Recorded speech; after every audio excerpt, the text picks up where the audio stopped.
I'm Pratiksha Gupta, the founder and CEO of One Special Place, India's leading and pioneering teletherapy company. Our mission is to make therapy accessible. Our vision is to see happier families with children and adults who speak confidently and are successful in life. 1 in 10 children in India face a neurodevelopmental deficit.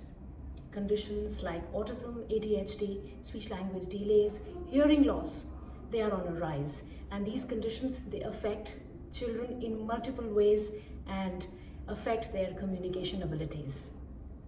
1,85,000 patients suffer stroke every year in India, and 50 to 60% of such patients need speech-language therapy services.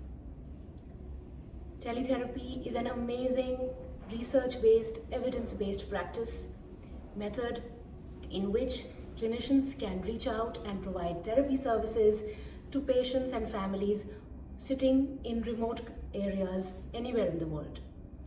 With One Special Place's amazing team, we've been able to impact thousands of families across the globe. We provide speech-language therapy services, occupational therapy, special education, mental health counseling, and even diet consultations to those children with special needs and patients with communication and swallowing difficulties. Teletherapy has great potentials to actually scale up this service and improve the life of millions of people across the globe.